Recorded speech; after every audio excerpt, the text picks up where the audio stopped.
অনেক দাবি করেছে সালাফি ওলামাগণ যুবকদের জিহাদের ক্ষেত্রে স্বচ্ছ ধারণা দিয়ে ব্যর্থ হচ্ছে, এই জন্যই তারা জঙ্গিবাদে জড়িয়ে যাচ্ছে। কথাটা কতটুকু সত্য? হ্যাঁ, কথাটা একদম সত্য নয়, একদম সত্য নয়, মিথ্যা কথা বলছেন উনি। উনি নিজে কি জিহাদ করে দুনিয়া ঘুরে ফেলছে আমাদের দেখাতে। যিনি এই কথাটা বলছে উনি কি জিহাদ করে ফেলছে, আমি ওনার সাথে আছি, দেখি উনি কোথায় আমার নিয়ে যায়, আমি যাবো আগে রওনা হবো, দেখি কোন জিহাদ করছে। উনি মানুষদেরকে যুবকদেরকে নষ্ট করার জন্য বুদ্ধি করছে। মাথার ভিতরে ওনার মাথার ভিতরে শয়তানি কিলবিল শয়তানের ইয়া ঢুকে সাল ঢুকেছে ভিতরে, ভালো কিছু করতে চাননি তিনি। মনে রাখবেন, শরীয়তের দৃষ্টিভঙ্গি স্পষ্ট জিহাদের ব্যাপারে। প্রথম কাজ হচ্ছে তাওহীদ প্রতিষ্ঠা করা। আমার সমাজে এখনো 90% মানুষ তাওহীদ চিনে না। যারা চিনে তাওহীদের প্রকারগুলো জানে না, মুখে তাওহীদের কথা বলে অন্তরে উল্টাটা করতেছে। জিহাদ তো সর্বোচ্চ শৃঙ্গ, ইসলামের সর্বোচ্চ শৃঙ্গ, আর নিচে তো তৈরি করতে পারি নাই, উপর উঠবো কি করে? আমি নিচে বেয়ে যেত নাই, আমার কিসের জিহাদ করবে? যেই ব্যক্তি আল্লাহকে সব জায়গায় মনে করে, ওর জিহাদ গ্রহণযোগ্য হবে না। যে ব্যক্তি আল্লাহর সিফাত অস্বীকার করছে তার কোনো জিহাদ গ্রহণযোগ্য হবে না, কারণ তাওহীদ নাই। যে ব্যক্তি কবর আড্ডা দিয়ে বেড়াচ্ছে, কবর দুনিয়ায় কবর ইয়া দিয়ে বেড়াচ্ছে, ওরা জিহাদের কথা কেমনে বলে? লজ্জা লাগে না ওদের? কবর পূজা রয়েছে না এদেশে, পৃথিবীতে দেখেন না? এখন একটা বিরাট গোষ্ঠী খুশি হয়ে গেছে যে অমুক জায়গাতে ইসলাম প্রতিষ্ঠিত হয়ে গেছে। দেখেন গা ওখানে আবু আইয়ুব আনসারী এখানে কবর পূজা হচ্ছে। ওই দেশের বেশিরভাগ মানুষ ওয়াহদাতুল উজুদ বিশ্বাসী। ওই দেশের কিসের জিহাদ? সারাদিন মরে গেলেও কিছু হবে না, জান্নাত যাওয়ার নামও পাবে না। তাওহীদ না থাকলে জিহাদের কোনো মূল্য নাই। আমরা সালাফি আলেমরা যেটা করি, সহিহ আকীদার কথা হচ্ছে তাওহীদ প্রতিষ্ঠিত হোক, জিহাদের শর্ত পূরণ হোক, আমরা সবার আগে জিহাদে যাব। জিহাদের শর্ত পূরণ হচ্ছে কখন? জিহাদের জন্য একটা বড় শর্ত হচ্ছে অবশ্যই একজন স্বীকৃত রাষ্ট্রপ্রধান, স্বীকৃত হইতে হবে, নিজে বানাই বললে হবে না যে আমি রাষ্ট্রপ্রধান। স্বীকৃত, সবাই স্বীকৃত রাষ্ট্রপ্রধানের অধীন হতে হবে জিহাদটা। বাংলাদেশ সরকার যদি বলে চলো যুবকরা আমি আগে যাব, যদি এরকম, মনে রাখতে হবে জিহাদ পাগলামির নাম নয়, অবশ্যই রাষ্ট্রপ্রধানের পিছনে হতে হবে দলিল। আল্লাহ রাসূল সাল্লাল্লাহু আলাইহি ওয়াসাল্লাম বলেছেন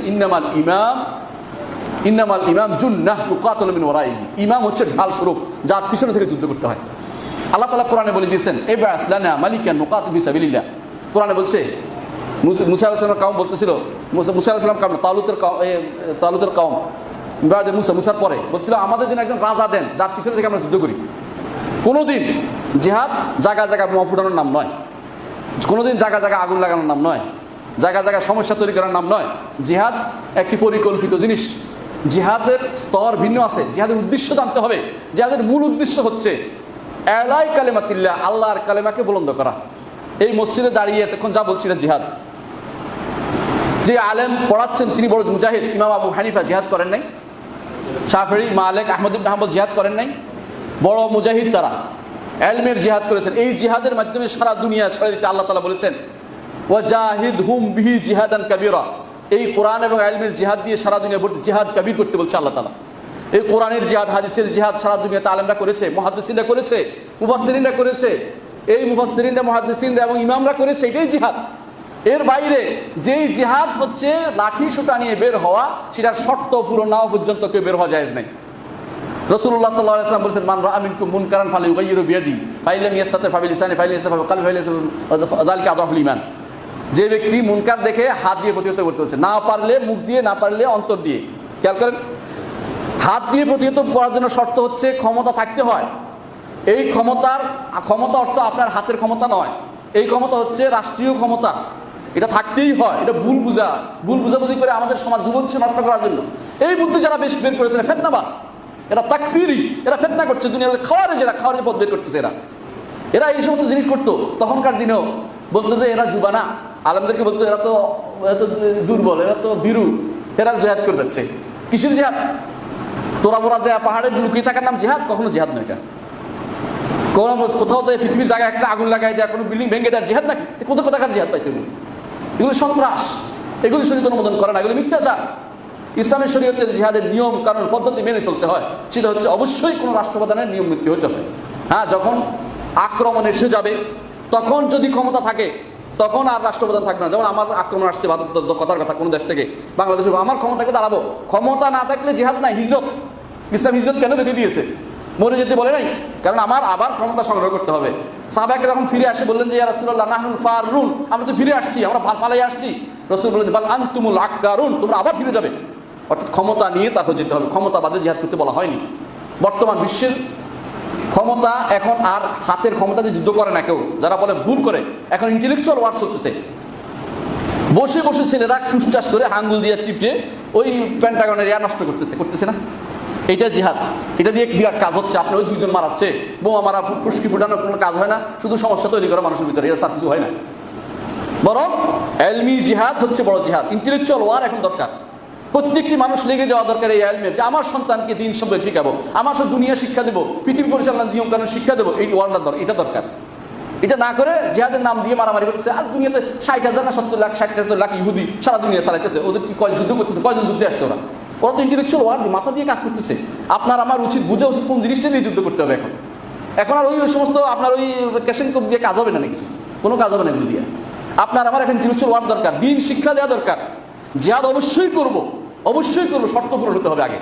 জিহাদ কোনোদিন শর্ত পূরণ জিহাদ হয় নাই। আল্লাহ তাআলা কোরআনে কারীমে বলেছেন উযিনা লিল্লাযিনা ইউকাতালুনা বিআন্নাহুম যুলিমু। আল্লাহ তাআলা জিহাদের অনুমতি দিয়েছে, তারপর জিহাদ করেছে। এর আগে সাহাবায়ে কেরাম যুদ্ধ যায় নাই, অনুমতি সেটা রয়ে গেছে। অবস্থার পরিবর্তন হয়ে গেছে। যখন ক্ষমতা থাকবে না তখন অবশ্যই কি থাকবে? হিজরত থাকবে, অথবা চুপ থাকতে হবে শক্তি সংগ্রহ করার জন্য। আল্লাহ বলেই দিয়েছে ওয়া আ'ইদ্দু লাহুম মাসতাতা'তুম মিন কুওয়াতিন মিন রিবাতিল খায়ল তুরহিবুনা আদুওয়াল্লাহি ওয়া আদুওয়াকুম ওয়া আখারিন মিন দুনিহিম। আল্লাহ বলে দিয়েছে তৈরি হওয়ার অর্থ যুদ্ধ মারামারি হানাহানি নয়। এই জাতিকে তাওহীদ শিক্ষা দিতে পারেনি, রিসালাতের বাণী শিক্ষা দিতে পারেনি, এই জাতিকে দ্বীনের উপর প্রতিষ্ঠা রাখতে পারেনি এখন পর্যন্ত। পাগলামি করে জিহাদের নাম দিয়ে রাস্তায় নামিয়ে দেওয়া না, এই জিহাদ কোনোদিন অনুমোদন করে না।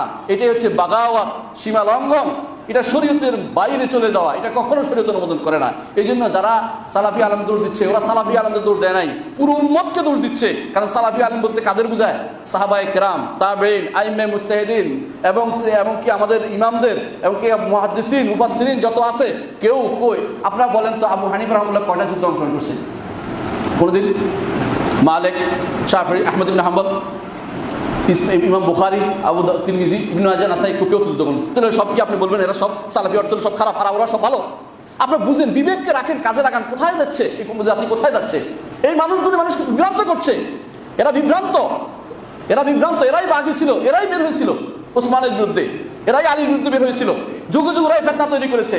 এই ফিতনাদের থেকে দূরে থাকবেন। এদের সাথে জিহাদের কথা বললেন, বলে হ্যাঁ আপনি জিহাদটা কদ্দুর করে আমি দেখে আসি, আপনার জিহাদটা দেখি কদ্দুর কি করবেন, দেখি পরিকল্পনা দেন তো, আপনার জিহাদের পরিকল্পনা দেন। ফাজলামি করেন মানুষের সাথে, তো সবগুলো শয়তানি করে আর কোনো আবিষ্কার করে। এগুলো এই জাতীয় মানুষগুলির কোনো কথা শুনবেন না। আল্লাহর দ্বীনের মূল তত্ত্ব হচ্ছে অবশ্যই আকীদা সহিহা থেকে শুরু হতে হবে।